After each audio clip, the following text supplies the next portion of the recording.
I never thought a plate of ribs and some laughter could get my whole family banned from my own house. But when the HOA president picked a fight with the wrong guy, my dad, a retired lawyer with a grudge against petty tyrants, she had no idea the avalanche she'd just unleashed. My name's Ryan Carter, and this is the story of how a quiet suburb turned into my personal battlefield, and trust me, you're gonna want to hear how it ends. If you've ever dealt with an overzealous HOA, drop a comment below. I need to know I'm not alone in this madness. Put a like if you want to constantly win any conflicts. It all started on a sunny Saturday in June, 3 months after I'd moved into Pinewood Grove, a pristine little neighborhood in suburban Atlanta. I'd saved up for years to buy this place, $350,000 for a 3-bedroom with a big backyard and streets lined with oak trees. The realtor had sold me on the community vibe, but nobody mentioned the clipboard-wielding gatekeeper named Karen Mitchell. That day, I had my sister Emily over with her 2 kids, Liam and Sophie, for a barbecue. The smell of smoked brisket wafted through the air, and the kids were shrieking with joy as they darted through the sprinkler. After months of settling in, this felt like the first time my house was truly a home. Then I heard it, a voice sharp enough to cut glass. "Excuse me, what's going on here?" I turned, spatula in hand, to see a woman in her late 40s storming across my lawn like she owned it. Karen Mitchell, HOA president, stood there in a crisp white polo and khakis, her auburn hair pulled into a tight bun. She clutched a tablet like it was a shield. "Just a family barbecue," I said, trying to keep it light. "I'm Ryan Carter, moved in back in March." "You?" Her eyes narrowed as she scanned Emily's kids like they were trespassers. "Are these people registered guests?" she asked, tapping her tablet. Emily shot me a look. "Registered," and I felt the same confusion twist in my gut. "They're my family," I said. "Here for the weekend." Karen straightened up, her lips pursing. "I'm Karen Mitchell, president of the Pinewood Grove Homeowners Association. Per our bylaws, all visitors must be logged with the HOA office 48 hours in advance. Page 32, section 4.9. She pointed at Emily's Toyota SUV in the driveway. "That vehicle's unregistered too. This is your first warning." I laughed, couldn't help it. "You're kidding, right? Nobody told me I had to register my own sister." The kids froze mid-splash, sensing the shift. Karen didn't blink. "It's in the covenant you signed, Mr. Carter. Rules keep this neighborhood elite. They'll need to leave until properly registered." My dad, Michael Carter, had been flipping burgers by the grill, quiet until now. At 68, he's got silver hair and a voice that still carries weight from his decades in law. He set the tongs down and walked over. "Karen, is it? I'm Ryan's father.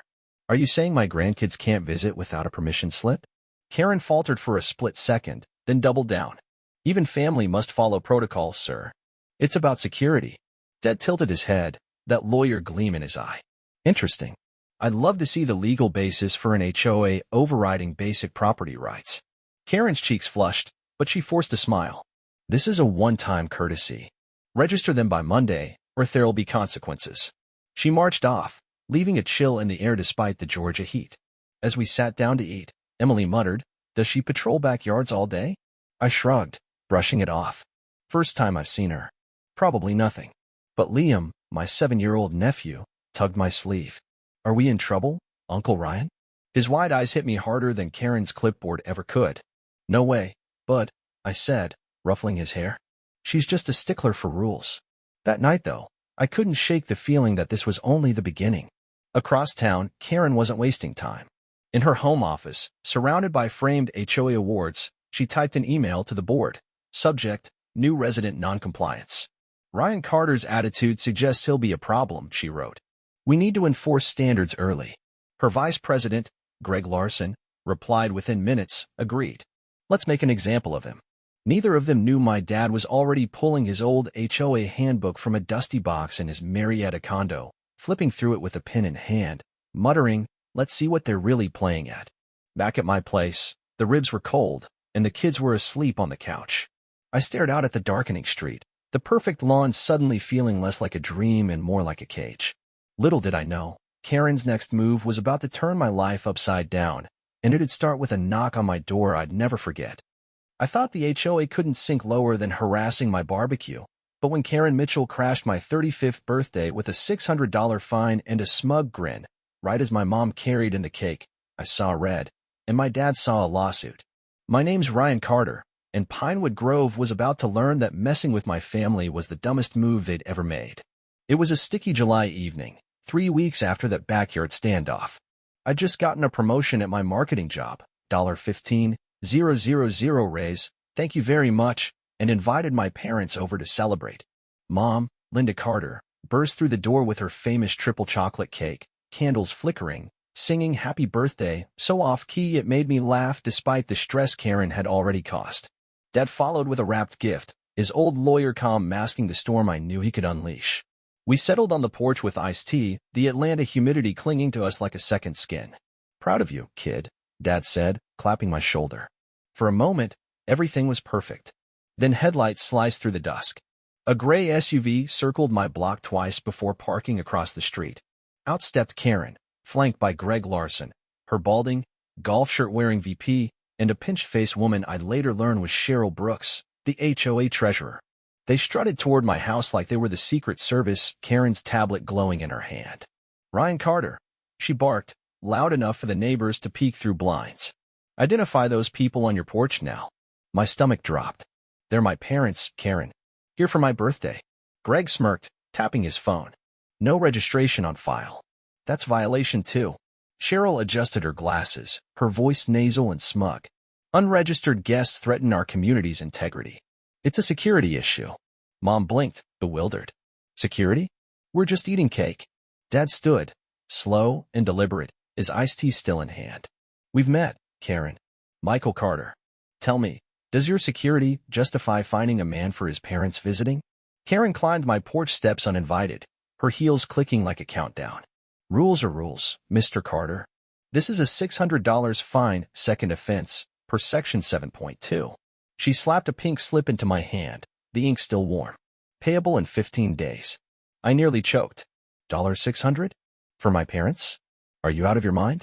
Greg snapped a photo of Dad's Ford pickup. Evidence, he muttered. Cheryl chimed in. Standards apply to everyone, or they're meaningless. I was shaking anger, not fear. This is my house, my family. You don't get to dictate who I see. Karen's smile was ice cold. You signed the covenant, Ryan. Live with it. Dad stepped in, his voice low but cutting. May I see that bylaw, Karen? Word for word. She bristled. This isn't a courtroom, sir. We enforce what the community agreed to.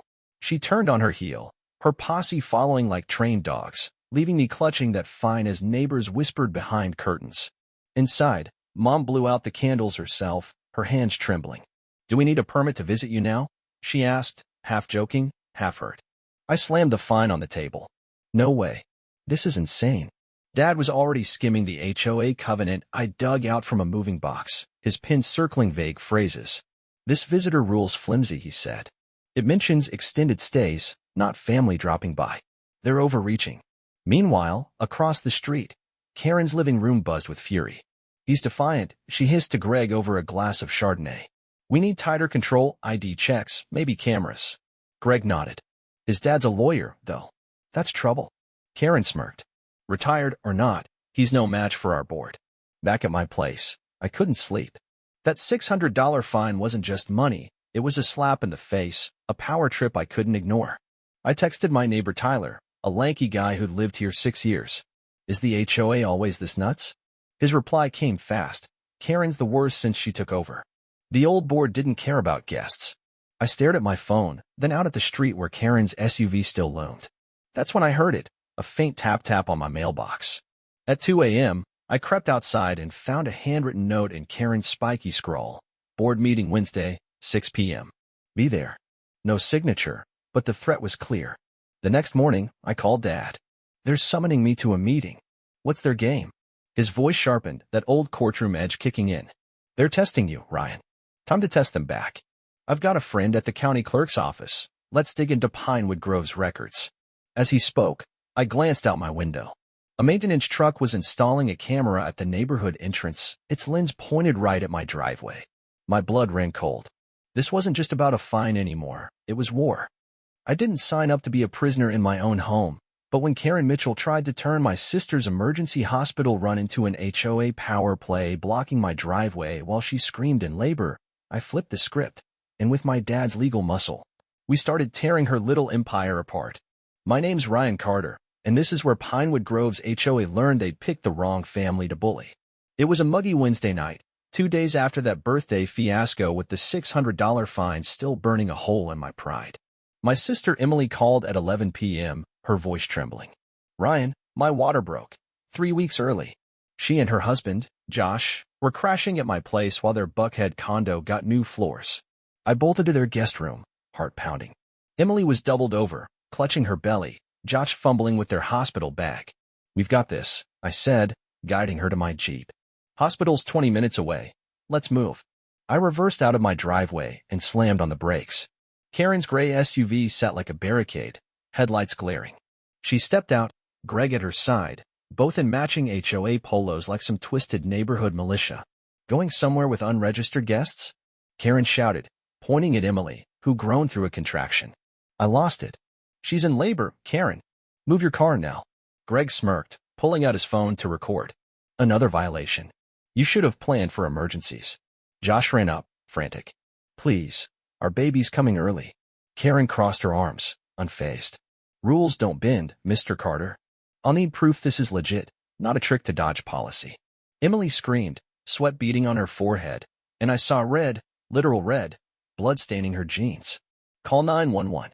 I yelled to Josh, who was already dialing.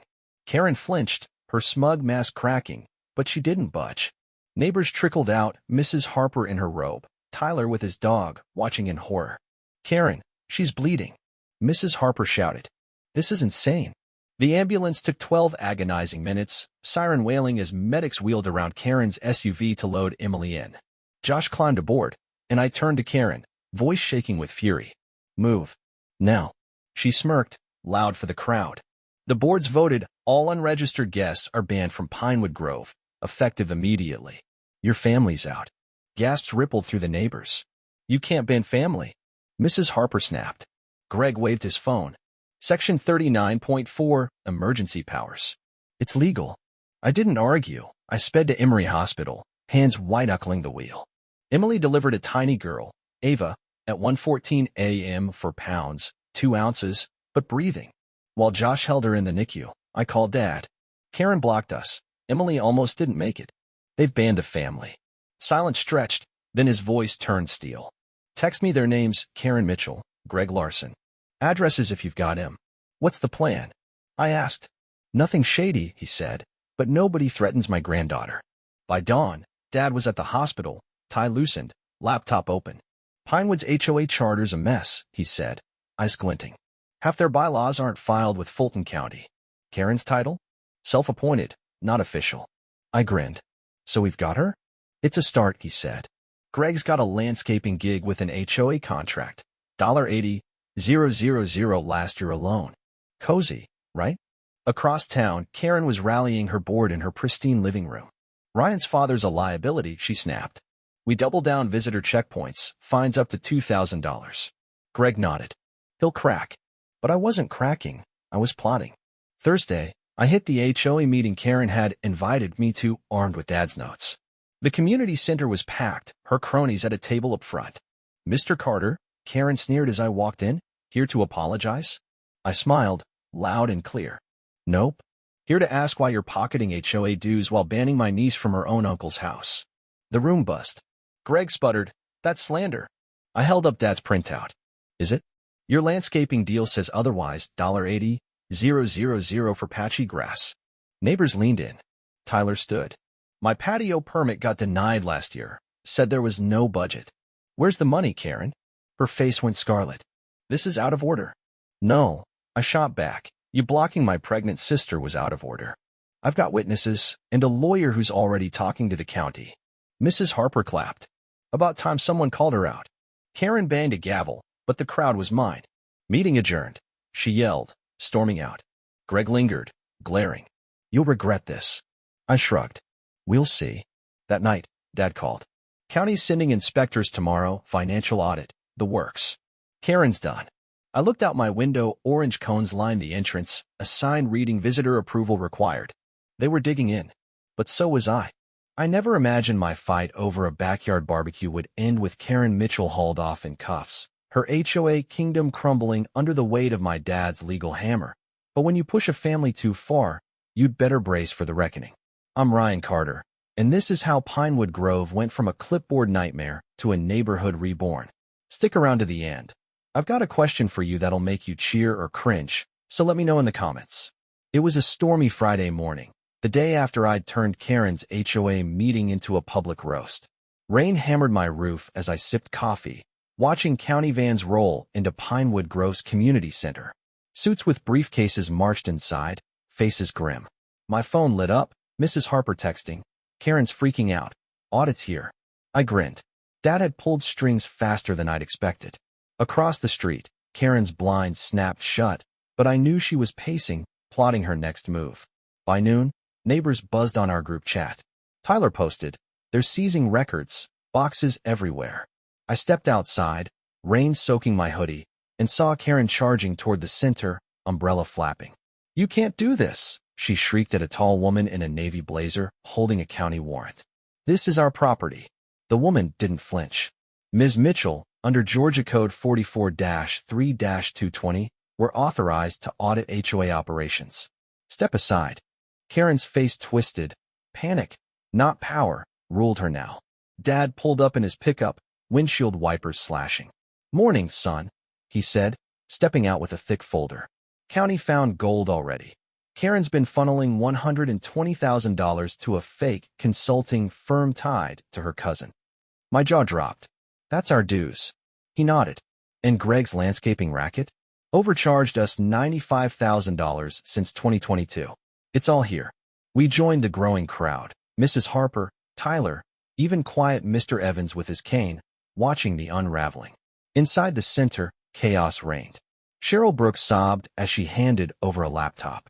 "I didn't know it was illegal," she wailed. Greg tried sneaking out a side door, but a county guy blocked him. "Not so fast, Mr. Larson." Karen spotted me and Dad, her eyes blazing. "You," she hissed, jabbing a finger. "This is your vendetta." Dad smiled, calm as ever. "No, Karen. This is justice. Explain why $50,000 for a pool upgrade vanished when our pool's still cracked." The crowd gasped. Mrs. Harper yelled, "My kids swim in that mess." Karen stammered, "That's confidential." Dad held up a bank statement. "Public records disagree. Bermuda account, ring a bell." Her knees buckled, but she recovered, snarling, "I've run this place for 12 years. Kept it perfect." Tyler shot back, "Perfect for you, maybe. My fines paid for your cousin's vacation." Then the hammer dropped. The county woman stepped forward. "Karen Mitchell, Greg Larson, we've uncovered evidence of fraud and embezzlement. You're suspended pending investigation." Karen lunged for her tablet, but a deputy intervened. "Ma'am, don't make this worse." Sirens wailed. 2 cop cars rolled up. Greg bolted, tripping over a curb, soaking his polo in a puddle. Neighbors laughed as deputies cuffed him. Karen went pale, whispering, "This isn't over," as they led her away. That night, the rain stopped, and Pinewood glowed under a rare calm. Dad and I sat on my porch, beers in hand. "County's dissolving the HOA," he said. "Improperly chartered from day one, plus the fraud. We're free." I exhaled, relief flooding me. "All because they couldn't handle Emily visiting?" He chuckled. "Small tyrants trip on small things." Across town, Emily and Josh brought Ava home from the hospital, 5 pounds now, a fighter. My phone pinged, a news alert. Pinewood Grove HOA board faces felony charges, $300,000 misappropriated. The article quoted me from the meeting, calling it accountability, not revenge. Neighbors flooded my inbox. "Thank you, Ryan." And Tyler dropped by with a 6-pack. "You're a legend, man." Saturday, we held an emergency resident meeting. No gavels, just folding chairs and hope. Mrs. Harper stood. "I move we form a new HOA. Fair, transparent, no crazy rules." Cheers erupted. "Second," Tyler called. I raised my hand. "All in favor of no visitor bans." Every hand shot up. "We voted me interim president. First rule, family welcome, anytime." The crowd roared approval. Monday, I walked my street. No cameras glaring, no cones blocking the way. Karen's house had a for sale sign. Rumor was she'd fled to Florida. Greg's truck was gone too. The old HOA was dead, its corruption buried under Dad's relentless dig. Pinewood wasn't just mine again, it was ours. So here's my question. What's the wildest HOA rule you've ever faced? Drop it in the comments. I'm dying to know. And if you loved watching Karen's empire crash, hit that subscribe button. More stories like this are coming.